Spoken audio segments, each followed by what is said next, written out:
একজন পুরুষকে পাওয়ার জন্য আবেগময়ী কিছু গান, বিরহের কিছু গান গাচ্ছে মহিলা।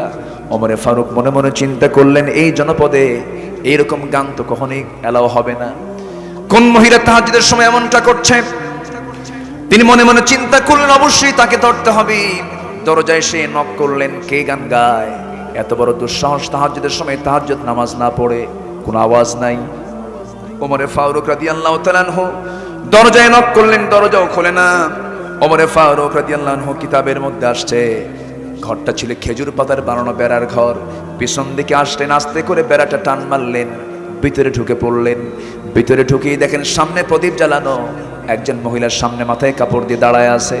ওমরে ফারুক বলছেন, মহিলা তুমি কি একটু চিন্তাশীল হও না? এই জনপদে তুমি কেন বিরহের গান তুমি গাচ্ছ? গান তো মানুষকে মুনাফিক বানায় দেয়। আল গিনা ইয়ামবুতুন নিফাকা ফিল কলবি। তুমি কেন এই সমস্ত বিরহের গানগুলো গাচ্ছ? কারণটা কি? এবার মহিলা ওমরে ফারুককে চিনতে না পেরে বলতেছে, যুবক আমি তোমাকে চিনি না, তবে আমি গান গেয়েছি, মারাত্মক ভুল করেছি। একটা ভুল আমার হয়ে গেছে, আমাকে মাফ করে দিও। তবে আমি করলাম একটা ভুল, কিন্তু তুমি করেছো একাধিক ভুল, 4-5টা ভুল তুমি করে ফেলেছো। কি কি ভুল বলো? নাম্বার 1 হলো, তুমি জামার ঘরের মধ্যে ঢুকেছো, আমি তোমাকে পারমিশন দেই নাই। তুমি জামার ঘরের মধ্যে ঢুকেছো, সালামও তুমি দাও নাই। লা তাদখুলু বুয়ুতান গায়রা বুয়ুতিকুম হাত্তা তাস্তানিসু ওয়া তুসাল্লিমু আলা আহলিহা। সালাম দিলেন না, অনুমতিও নিলেন না। আপনি আমার ঘরে ঢুকবেন, দরজা দিয়ে ঢুকেন নাই, আপনি আমার বেড়া ভেঙেছেন, আমার ঘর নষ্ট হয়ে গেছে, বান্দার হক নষ্ট হয়ে গেছে। নাম্বার 4 হলো, আপনি একজন পরপুরুষ, আমি একজন পরনারী, আপনি আমার পর্দার খেলাফ করে ফেললেন, আমার কথার পর্দা নষ্ট হয়ে গেল। আপনি এই যে 4টা ভুলটা করেছেন, এই 4টা ভুলের জন্য আমি আপনাকে ছাড়বো না, আমি আপনাকে মাফ করব না। ওমরে ফারুক বলছেন, তুমি কি করবা বলো? সঙ্গে সঙ্গে বলছেন, ওই মহিলা বলতেছে, শুধু সকালবেলা হবে সূর্যোদয় হওয়ার সঙ্গে সঙ্গে। তুমি কি জানো এই জনপদের শ্রেষ্ঠ খলিফা হচ্ছেন ওমরে ফারুক রাদিয়াল্লাহু তাআলা আনহু, এই পৃথিবীর শ্রেষ্ঠ ন্যায় বিচারক হচ্ছেন তিনি, তার কাছে চলে যাব। আমি তোমার বিরুদ্ধে মানহানির মামলা দায়ের করবো, আমি তোমাকে ছাড়বো না। এত বড় দোষ তুমি করেছো, আমি তোমাকে ছাড়বো নাকি? ওমরে ফারুক সামনে দাঁড়ায়া তার সামনে ওমরের কথা বলে। এবার ওমরে ফারুক বলছেন, ও মহিলা, তুমি যে লোকটার নাম বলছো, তুমি তাকে চিনো নাকি? হ্যাঁ, আমি তার নাম শুনেছি অনেক। এবার তিনি বললেন, আমার জানা মতো ওমরে ফারুক তো লোকটা খুব একটা ভালো না, জোতের লোক না। নিজের কথাকে নিজে ভালো বলা যায় নাকি? ভালো বলা যায় না। এই কথা শোনার সঙ্গে সঙ্গে মহিলা চরম খেপে গিয়ে বলছে, দোষ তো 4টা না, দোষ আরেকটা যোগ হলো।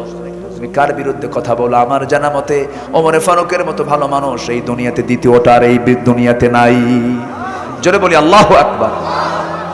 ওমরে ফারুকের চোখে পানি চলে এলো, মাথা নিচু করে আল্লাহকে লক্ষ্য করে বলছেন, আল্লাহ এই মহিলা আমাকে ভালো বলে, আল্লাহ তুমি আমাকে ভালো বলে দাও। আল্লাহ তুমি এই মহিলার দোয়াটা তুমি আল্লাহ কবুল করে নাও। তারা সার্টিফিকেট নিয়েছেন প্রকাশ্যে না গোপনে গোপনে? আর এখন সার্টিফিকেট নাই, প্রকাশ্যে গোপনে জোর কইরা। বলেন কি কইরা?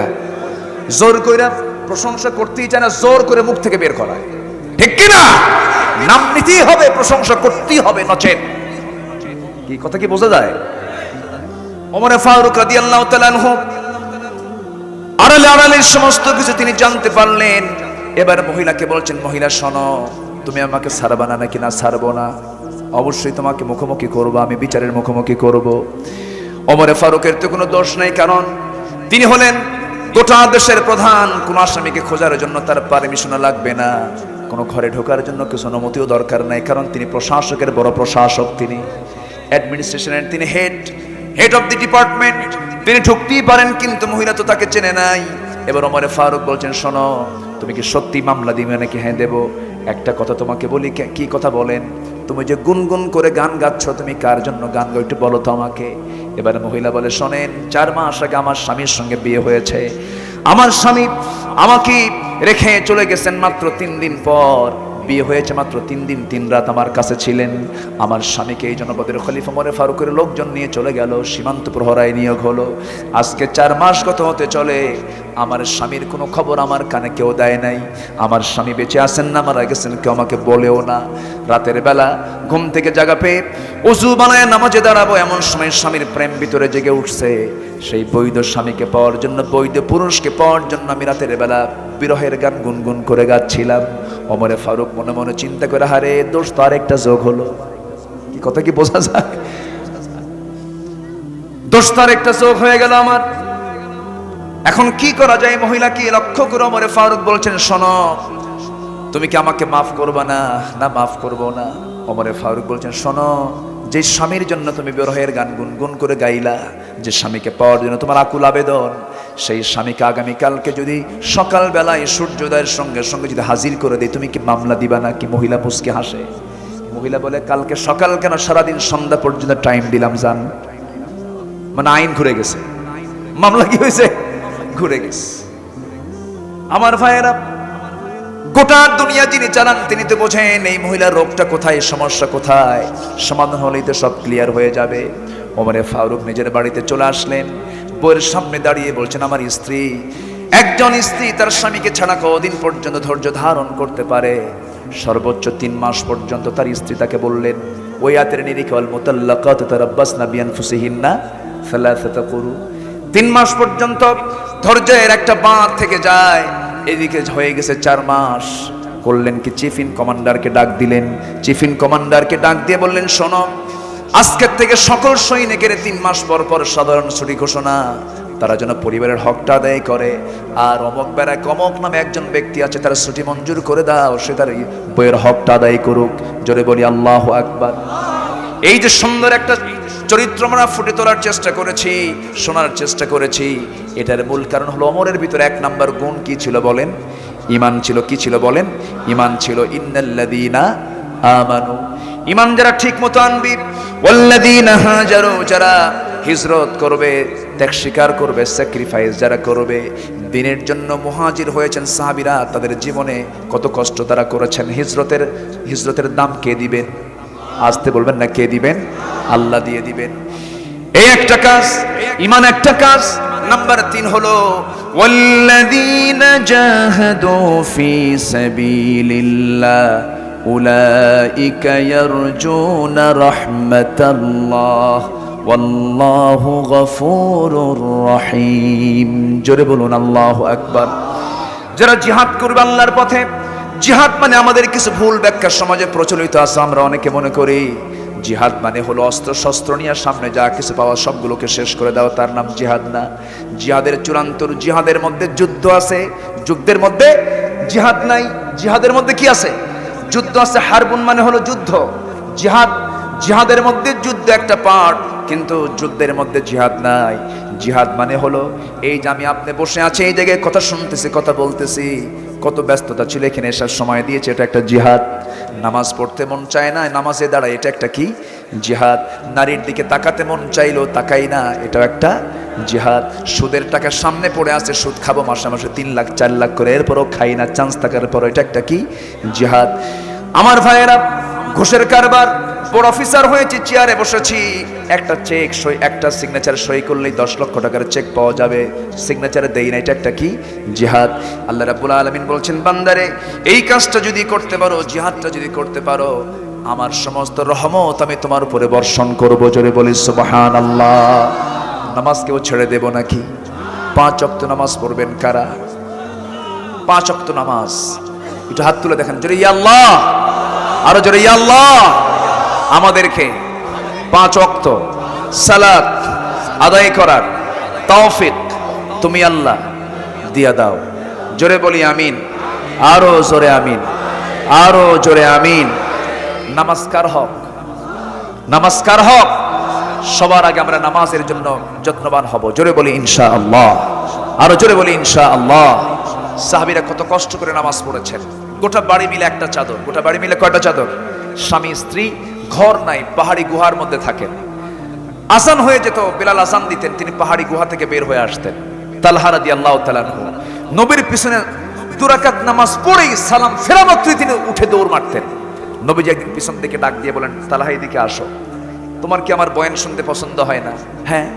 তুমি আমার সামনে দিকে চট করে চলে যাও কেন? নামাজ পড়ি দৌড় মারো বাড়ির দিকে, এর কারণটা কি? তিনি কেঁদে ফেললেন, বলেন, ইয়া রাসূলুল্লাহ, আমার জীবন আপনার জন্য আমি কোরবান করে দেব, কিন্তু তুমি চলে যাও কেন? ওই সাহাবী বলছেন, ইয়া রাসূলুল্লাহ, আমার গায়ের যে চাদরটা আপনি দেখতেছেন, এই লম্বা কাপড়, এই চাদর ছাড়া আমার বাড়িতে দ্বিতীয় কোনো সতর ঢাকার মতো কোনো কাপড় আমার বাড়িতে নাই। বাড়িতে আমার স্ত্রী আছে, আমি এখন এই পোশাক পরে আমি মসজিদে চলে এসেছি নামাজ জামাত আদায় করার জন্য। আমার স্ত্রীর গায়ে এমন পরিমাণ কাপড় আছে যা দিয়ে তার সতর ঢাকবে না, নামাজও হবে না।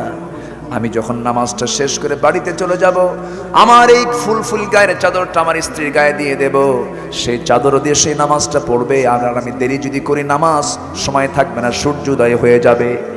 আমার ভাইয়েরা, এত কষ্ট করে সাহাবা কেরাম নামাজের দিকে যত্নবান ছিলেন। যেখানেই থাকি না কেন নামাজ আমরা কেউ ছেড়ে দেব না। নামাজ আগে না কাজ আগে? নামাজ আগে না কাজ আগে? আল্লাহ পাক আগে নামাজের কথা বলেছেন, ফাসাউ ইলা যিকরিল্লাহ নুদিয়া লিস-সালাহ। নামাজের জন্য যখন আহ্বান করা হয়, ব্যবসা বাণিজ্য বন্ধ করে দাও, ওয়াযারুল বাইআ। আবার আরেক জায়গায় বলছেন আহাল্লাল্লাহুল বাইআ, আল্লাহ ব্যবসাকে হালাল করেছেন। আবার ব্যবসাকে ক্ষণিকের জন্য বলেছেন ব্যবসা থামায় দাও, নামাজে দাঁড়াও। কার কথা?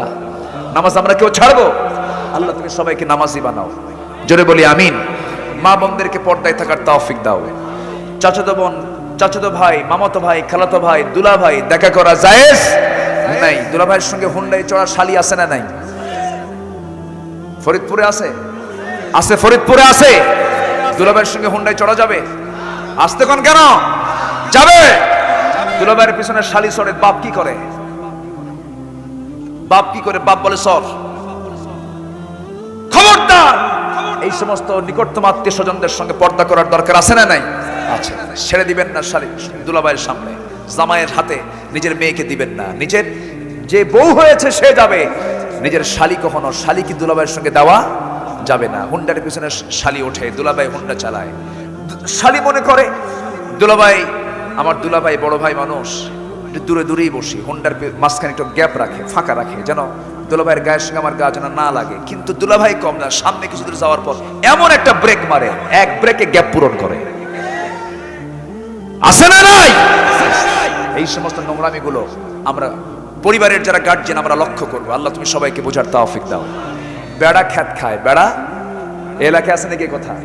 বেড়াই কিন্তু খেত খায়, অর্থাৎ নিকটতম লোকের দ্বারাই বেশি আক্রান্ত হয় নিকটতম মানুষগুলো।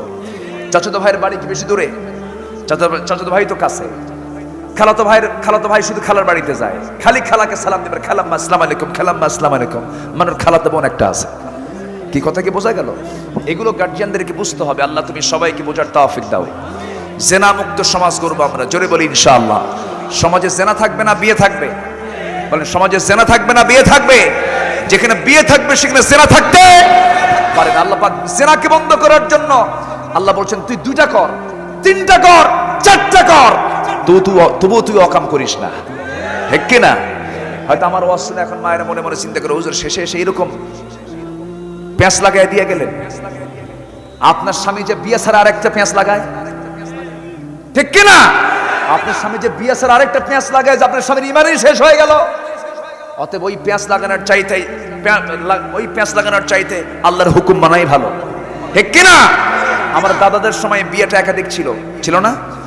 এই আজ থেকে 20-30 বছর আগে মোটামুটি অনেক ফ্যামিলিতেই একাধিক বিয়ের একটা রসম ছিল। এখন কিন্তু আর বিয়ে করে না।